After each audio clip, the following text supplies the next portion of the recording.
Well, hello, welcome to another on our series of Choice Words videos where we get to meet the great and the good of UK fund selection, UK fund research, and find out what makes them tick.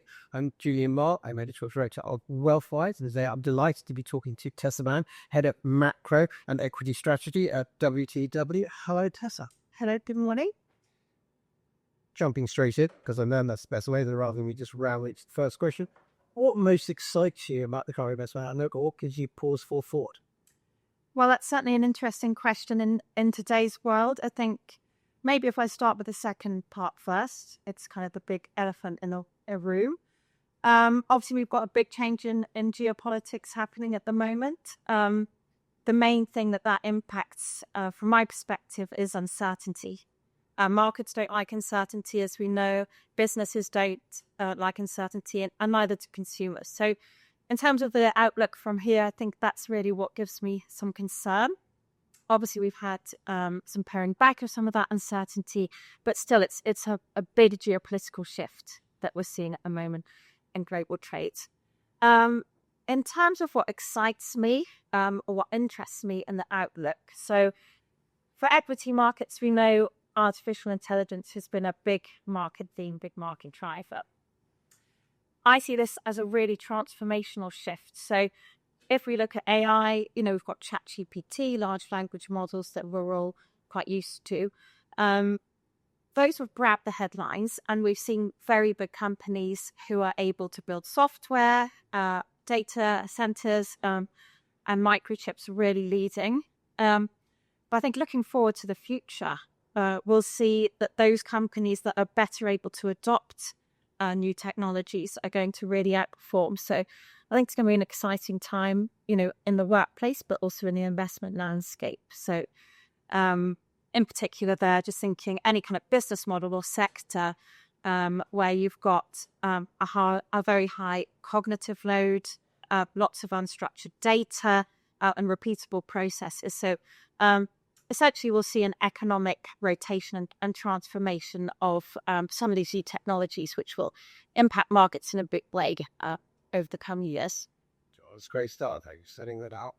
Drilling in then from the macro to the micro, what do you most look for in each individual investments, and what constitutes red flags and structures?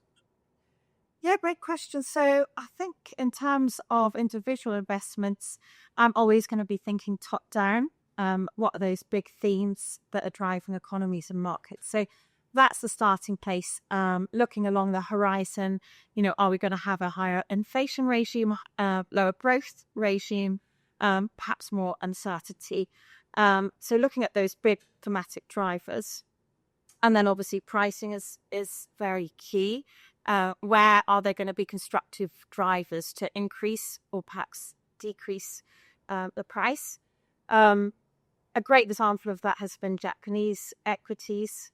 There's still lots of constructive drivers there. So we know big companies in Japan were very cautious and sitting on very high cash balances for a long time, since the late 90s. There's been a big pivotal shift. So that's the kind of big macro top-down theme I'll look at. And then, how that intersects with pricing.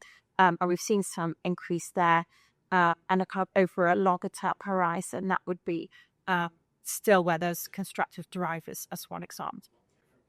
Just to pick up on the Japan point, is that still ongoing? You say that investors haven't missed the boat there. Good question. At the moment, we do see some weakening and softening of the fundamentals there. And that's something that we would look at on a shorter term horizon. Actually, weakness can obviously provide more attractive pricing. So a lot of that has priced in. But that gives an example of the type of framework as well that myself and my colleagues at WTW will look at when picking a specific investment idea.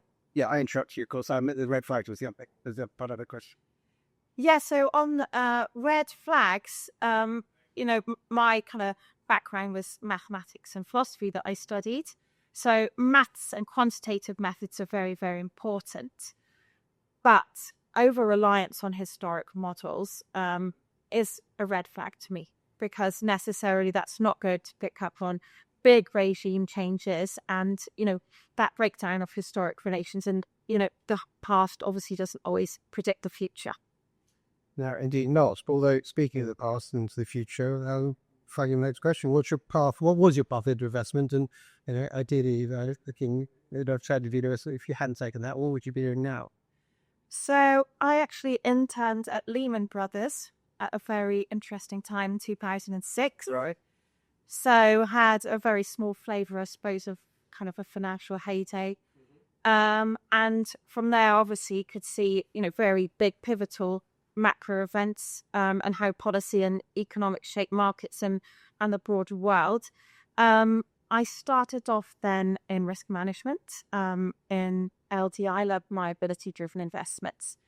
But the last kind of 10 years have been on that macro strategy, multi-asset strategy side, where, I'm just very passionate about those big top-down drivers and how that translates into investments. So clearly. And so for the alternative university to stay to Lehman's at the end, okay. This is no way linked to leaders at all now, but as far as what's the biggest investment mistake you're prepared to admit to, and did you learn anything from it? Mistake? No. Yes, well, I'd say in terms of the macro space. So coming out of 2022, we'd had a bad year for markets, and the setup on a macro basis was weak. We had an inverted yield curve, weak consumer confidence in the US, and generally poor indications, and that was being combined with tightening of monetary policy. So examining the kind of macro leading indicators, it looked like a weak setup. And actually 2023 then became a very strong year for markets. So it goes back to a couple key points. I think one is around there's always uncertainty in investing, and that then leads to the second point of being sure that you have diversification of risk drivers in a portfolio to stay resilient and robust, which we did have at that time, but it certainly shows that it's important to kind of invest on multiple scenarios. Excellent. I was looking back at the last couple of questions, and I'm going to look forward. One question I do not ask enough in these videos, but we should do more, and maybe will. But how do you think wealth and asset managers could best attract the next generation of talent? So I think for me, there's a few things. So, we know from multiple studies that a diversity of thoughts really improves investment outcomes in investment committees. So I think really, kind of searching for, actively looking for that cognitive diversity. So that's kind of different backgrounds, but also different ways of thinking, and maybe not only looking for one degree type, but, being able to think of, that diversity of thought. And then, I think it's really important that people feel attached to their own career, able to have an influence on their direction, and making an impact is increasingly important from kind of young people coming through today. Okay. So, also, very broad now, what excites you about the outlook for wealth and asset management? Well, within Willis Towers Watson, it's been an interesting kind of evolution that we're seeing. So I'm excited to see the convergence of kind of traditional wealth management and seeing that kind of personal tailored approach with some of that institutional mindset. And that's the lens that we are bringing into the wealth space. So, for example, when we've looked at some traditional portfolios, you may see higher volatility, and that might be kind of high reliance on traditional equity, traditional credit, which can be on the same side, two sides of the same company, two sides of the same coin. So truly diverse portfolios, perhaps with more niche credit, perhaps some insurance-linked securities. You're getting your return drivers paying off at different times.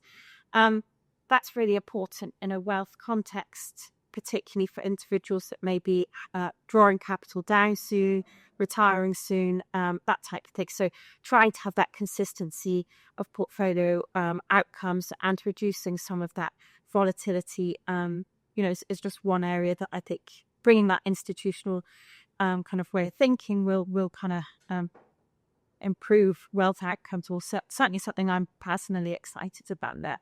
Yeah, very interesting. Sharp left turn now. Outside of work, what's the strangest thing you've ever seen or done? Well, I racked my brains for this one. I think I've had some eyebrows raised when I went to Hong Kong to live there on a kind of semi-permanent basis. And I never actually visited Hong Kong before. So I touched down, and even though, you always can research a place and do your sort of, looking into life there, but it's always different when you actually land there. So, yeah, that was a little bit out there. No, I think that's a great one. Just coming in there and you'll go past skyscrapers, it's quite intriguing there. Yeah. And it's such a actually make room for everything in Blade Runner, some of the markets and most of that, because it's definitely one of the most exciting places I was going. New York in the late 80s, Hong Kong in the mid 90s, and then Naples just any time. It's like, yes, and that's 2 words for me. Thought off like it. Yeah, I'm a good choice.